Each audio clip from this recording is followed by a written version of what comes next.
Now, Executive Suite with WPRI.com reporter Ted Nisi.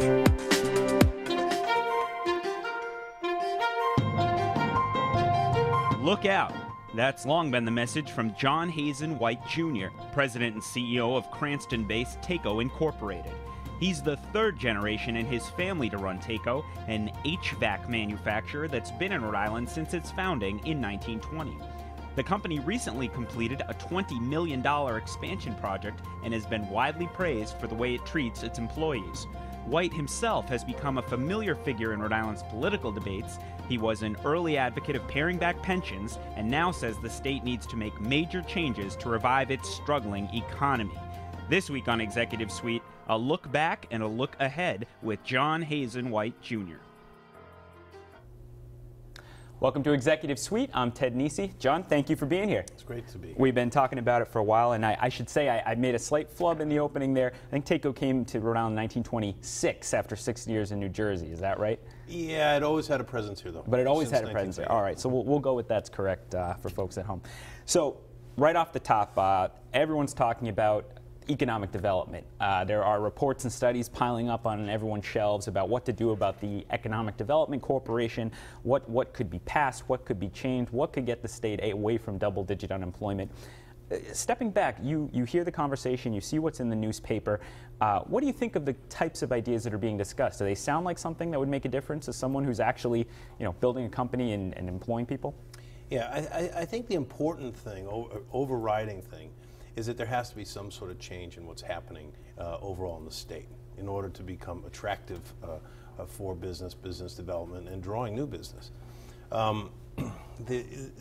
notion that the EDC maybe needs to be overhauled, which is being studied by, reports out by the RIPEC, and has been being discussed for some time all over the place, particularly since the Studio 38 situation, is absolutely correct. I think there needs to be a change. There are some mighty fine people working at the EDC. I'm not sure that they've had the direction or the sort of strategy to impair that would be successful. But I think that the overall ideas of bringing the state into a more competitive situation with the surrounding states and other states that are successful is probably where that's going to lead. So let's say you sit down with Governor Chafee, Speaker Fox, the Senate President, and they say, John, write the bill and we are going to pass it. We're going to try the Hazen White approach. What would you tell them to focus on, top of mind, the important things that could be done to make a change here? Gee, thanks for asking me that simple question. I maybe if I was governor, I could figure that out. I think the overriding thing is just what I said a moment ago. I don't think it's rocket science. We have a legislature which has proven itself to be able to make things happen with the pension reform, right, and supporting of that.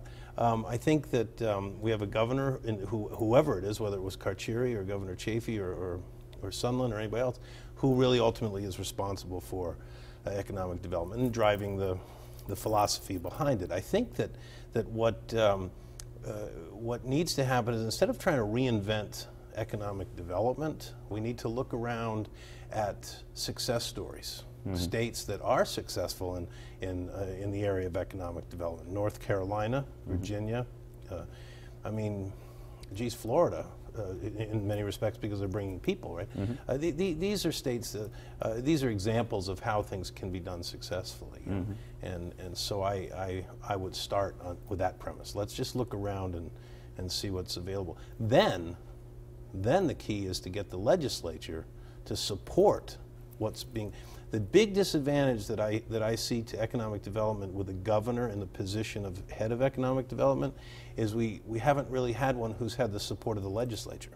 I can't imagine what it was like to be Don Carcieri and trying to get business ideas through a 98% Democratic legislature, right? Because they just don't think that way. And I'm not being critical of them necessarily, other than I think they have absolutely hindered the progressive, it's the wrong word for this, but but preventing it moving forward. Yeah, I think so. How so? What comes to mind? I think there's a lot of territorialism, a lot of grab on power, and maybe some sort of a threat to seeing us move forward. Look, the best thing that can happen When I started the Lookout show, I started it based on the premise that you have two lines that are going to cross. One is the tax base, and one is the tax burden. And as the tax base drops and the tax burden rises, when those lines cross, we are in real trouble. Well, they hadn't crossed yet. Now they have. Okay, and so the key to, I think, moving forward and developing aggressively is to grow the tax base. More. Look, it's the same thing that I agree with Governor Romney on this issue. He was talking about in the debate, lowering taxes, surely, but that's not going to lower the revenue. It's going to increase revenue because theoretically you're going to add jobs. That's all that's being talked about. I agree with this. If we can grow jobs, you're going to have more taxpayers, and therefore you're going to drive in more revenue. And so. But I think that I can hear the the people who watch the show who lean more to the left on this stuff saying, wait a sec, Massachusetts is not known for its low taxes necessarily, yet their unemployment rate is half of ours. They're often held up as a forward-thinking state in terms of the businesses that are there. I mean, what do you say to a criticism like that? That may all well be true, but so also I think they picked a strategy, which was to focus on what they could be good at. The whole 128 development, I mean, that drove a lot of Massachusetts' success. I think. Still does. Right. So they picked that as a segment, high-tech stuff, and went for it, right? And somehow it's a big state, right? They have a lot of people. And they have some great, as we do, some great institutions, but some that are really focused on technology, MIT, Harvard, those places. So I think they were able to invest in some of those areas in a meaningful way that was driven by a strategy. I'm not sure we've got that. In other words, we have a state which historically was a great manufacturing state. Somehow that's been allowed to be to leave. Okay. Unfortunately, fortunately, if we look at it this way, we still have the workforce. We have absolutely the best workforce in this state for manufacturing that I've ever seen anywhere in the world. That will shock people. Just on our debate the other night, constant talk about the skills gap, unskilled workers left and right. They can't be employed from the sounds of it the way they are now. It doesn't sound like you share that critique. I absolutely disagree with that. I absolutely. I'm going to tell you something. If I had operated that way, I'd have been out of here, gone, or out of business years ago. We have a workforce which has been willing to learn, and we've been willing to train and provide training. I think it's incumbent upon manufacturers to take people, whether they're skilled or unskilled, and train them. I mean, there's no rocket science about that. We have a facility, we have a mission to build whatever we build, so let's train the people to do it. There seems to be a sort of skepticism about spending that money inside a company. Sure. I saw last night the Journal had one of their forums they've been running, and they had a poll of the people in the audience, and I think more than half said state government should pay for the training but let private industry do it. So basically give us the money for the training. I mean, obviously everyone likes when someone else gives you the money, you can do it. But there are state funds available. Rhode Island has state funds. I forget what they call it, but it's some program. The Workforce Board, I think. Okay, yeah. right. And it's all good. If we can take that and use it. I think we've utilized some of that over the past. I know we have, because I asked somebody at TACO if it was a worthwhile activity, and it was a resounding yes. But also, as you begin to advance, training is expensive. People are expensive, no matter how you cut. That's why it's good to invest in them, I believe. To keep them as opposed to having them coming in and out, because they are a big investment. But I think if as you grow and develop and prosper, it becomes more palatable, I'll say, to invest in that part of the business, because the return is just greater and greater. Do you know at TACO, and we'll talk about this I guess later, but at TACO our average employment is 18 years. I mean, imagine that. I got people at 50 years, 40 years, 10 years, whatever. But keeping those people is so much more cost effective than trying to replace them, All right, well, we have to take a break, but we're going to keep talking about the skills gap and other issues here and around, as well as how TACO's stayed successful. Stick with us on Executive Suite.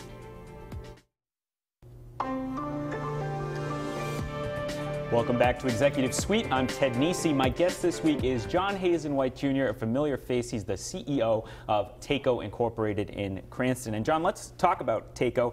For people at home, they may have no idea. They may hear about you sometimes, but they don't know what you actually make. For the layman, the person with no expertise, how would you describe what you do? Okay, as simple as I can put it is we make pumps, valves, and electronic controls to control the flow of water as it's used in heating and air conditioning systems. So in homes, in businesses, and all over, you're part. So you're part of the big, small, residential, commercial. So if someone's building a home or a big building, your piece is going to help them put together the system to cool and heat. Yes, we will distribute the heat. Yep. In the home. So you're keeping me warm perhaps right now, or cool, or whatever the temperature we're using in here right now is. So I want to take you back to the early 90s. A lot of people remember your father, John Hazen White Sr., was long time head who passed away about a decade ago. And in 1992, you were a $35 million company. You're now approaching $200 million a year in revenue. But you've spoken before, and I'd like to hear this story about a very difficult time the company went through around 1990-91. What was the situation then, and how did you get to where you are now?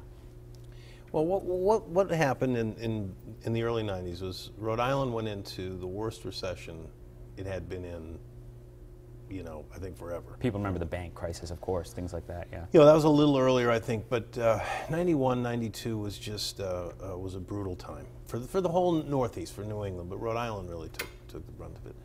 And our business came to a screeching halt in the first part of 91, I guess. And we were essentially, we were out of cash, we were heavily in debt, we were losing money, everything was wrong, we were growing. And so the question became, do we keep the business or do we sell it? And, you know, my dad rightfully said, you know, maybe we should sell it because the name is an asset, it's a great asset, it's a wonderful name in the industry. And I said, well, I just don't understand why we would, I mean, we can do that, but why wouldn't we fix it? You know, I mean, and it sounds very elementary, but you know, we made a little deal that day. You and your father? Yeah, which was that How old would you have been? I was about, probably about 30. I didn't know I could do the math, but I was old enough to... We won't make you do it on TV. Yeah, I was old enough to sort of stand on my own a little bit, and he was a tough guy. Right. But we made a little deal, my dad and I, that day. And it was this. It was that I had some ideas to change the business if he would not interfere too much, right? And the deal was that he would give me 6 months. And at the end of 6 months, if nothing had changed, I would help him sell it. Mm-hmm. But if something had changed and we began to make progress, then he would give me another 6 months. And actually, as I think about it now, I haven't thought about this in a long time, but I think I was on that 6-month plan until he died. All the way to about 2001. We never talked about it again. I mean, the thing took off. But he was still testing whether these ideas were going to work. You know what the crux to fixing the company was? That was my next question. It was the employees. Because I believe I was the general foreman in the factory in the 80s for a while, and I learned one thing. I wasn't very good at manufacturing. I wasn't very good at any of that, but I love people. Mm-hmm. Okay?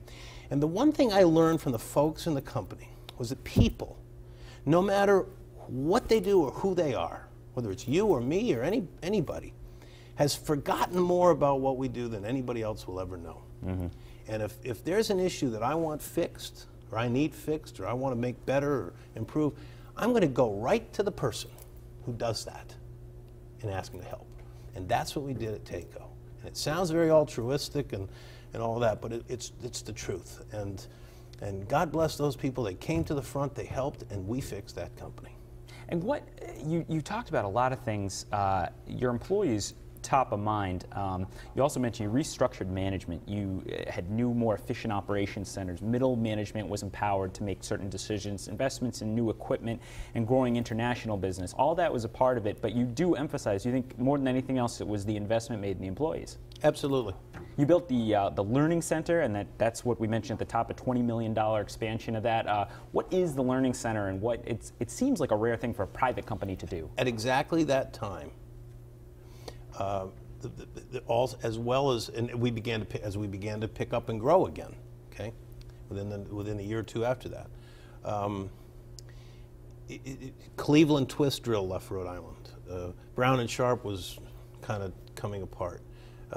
There was a lot of these high-tech manufacturing companies who were all of a sudden making available on the street some very qualified people, manufacturing people, you know, and we were beginning to invest in machinery and equipment that was more advanced than anything we'd ever had. The choice at the time was, do we replace our people or do we train them? And the decision with my dad and I, and we didn't talk long about it because it was kind of a no-brainer, but was to invest in training. So the Learning Center started out as a job skills related thing: blueprint reading, gauge reading, basic math, English as a second language, those kinds of things.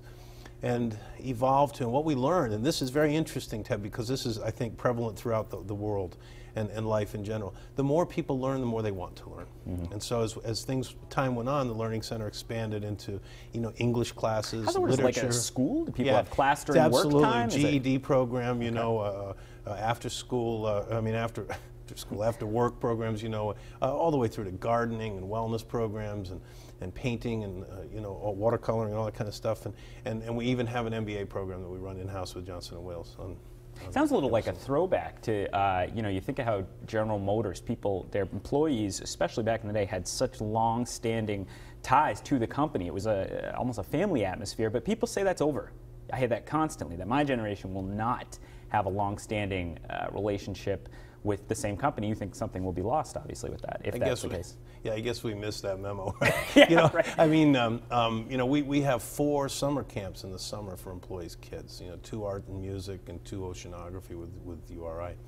And these things matter because it's a chance to allow us to give back to these folks who really have built this company. I mean, when I look at the foundation of that company, it isn't money, it's the people that have made it happen. And so be able to give back and help them grow and prosper, because I'll tell you what, you'll never have a more loyal or better person working with you than one who feels safe, happy, in a clean environment where they and their families are allowed to grow and prosper. And you said it's altruistic. It sounds altruistic, but it's also paid off financially. You've gone from $30 million to $200 million without really increasing your wage base too and much. I haven't been in debt since about 1996, and I haven't stopped investing. Right. All right. Well, we have to take another break. When we come back, more on the transformation of TACO and more on what Rhode Island can do to maybe have a few more companies like it. Stick with us on Executive Suite.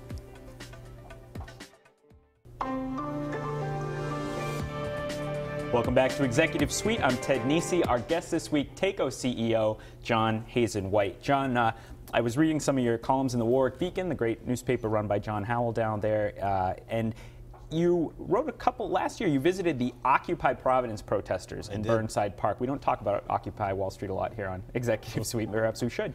But you had a quote in there that stuck out to me. You said, "You might think it odd that someone in my position agrees with a number of concerns that the occupiers are focused on, but that is indeed the case." Now, I'm not trying to make, no one would say you're fully on board with everything they said at Occupy Wall Street, but what rang true to you that you saw down there? Well, I talked to a lot of first of all, there was so much criticism from I think, in general, from the business community and whatnot, of the whole Occupy thing, okay?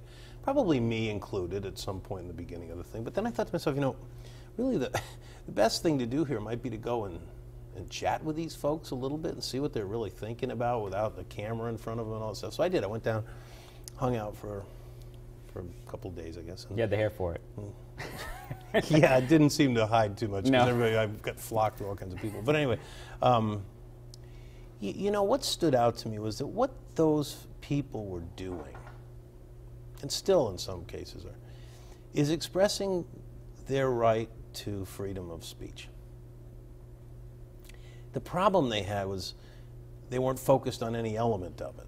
I mean, it was all over the place. This was almost like a Woodstock in its own way, I mean, let's just do whatever we feel like doing. There was people doing artwork, and there was people doing, it ran the gamut. And so I think the great failure there was the lack of a goal, which was their stated mission.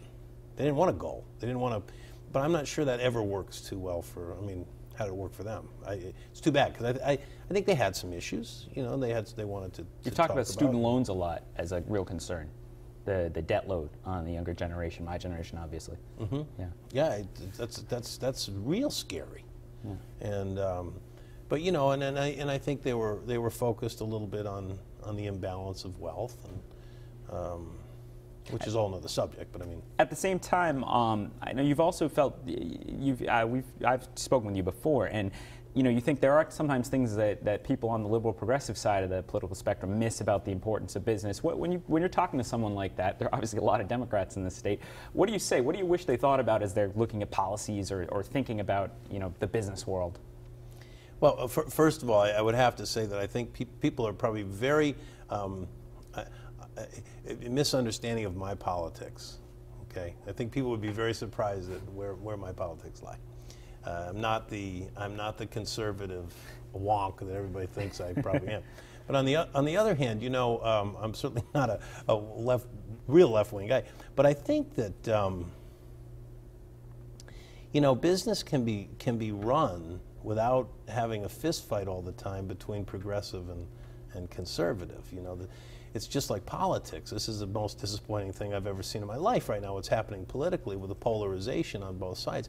I mean, nothing can ever happen progressively or constructively unless people are having a dialogue, right? And so I think that for all of us, Rhode Island's a wonderful place for this as an opportunity. Boy, I'll tell you, you talk about a place to experiment with you know, with implementing programs and new ideas. Rhode Island's great because it's so small. You know, it's its greatest problem, but it's also its greatest asset, I think. For instance, you know, here's a guy like me with a business like Taco with 500 employees. It's non-union, but I will tell you that George Nee is a very close friend of mine, and I have. George Nee, for people who don't know, the head of the He's the head of the AFL-CIO union, and I have the utmost respect for that man. Okay, and I think that we would be allowed a dialogue. Well, I can speak to George Nee and not worry about him showing up at Taco tomorrow morning. You know what I mean? And I think that's how things have to happen to be successful. Particularly, Ted, in a situation where we're trying to fix something. You know, never mind an ongoing sort of great situation and how do we make it better. That's one thing. But when you're in a catastrophic, you know, coming to the edge of the cliff kind of thing, you got to fix the problem. And the only way to do it is to get everybody who knows that thing that was held by the Rhode Island Foundation, Make It Happen. Make It Happen. Back, yeah, we did a roundtable. I went for one day because I had to leave for out of state. But you know, I would say that was the best thing of its type I've ever seen done in the state of Rhode Island. And if they can really follow, and I think that there are some critical programs that... I want to get you, we have just 30 seconds left, very briefly. I know you were a strong opponent of Governor Chafee's sales tax proposal. You said it would have repercussions people didn't understand. Very quickly, what were your concerns with that? Well, I just think it was one more thing to make Rhode Island less attractive for anybody to come to. You know, why impose a tax that's going to, of course, cause us all to go to Seekonk to buy everything? You know, it's just simple as that. Taxation is not the solution. More taxpayers is the solution. I said that before. Those two lines have crossed. We need more taxpayers. Never mind the tax. Never mind what people are taxed. We need more people paying tax. We're not going to get that by raising taxes and running everybody out of Dodge, right? The case for economic growth there. That's all the time we have this week. I want to thank my guest, John Hazen White. And what'd you say? Can we do this again sometime? Maybe. We'll see how the ratings are. And I want to thank you for tuning in here on Executive Suite. You can catch every episode on WPRI.com. See you again next week.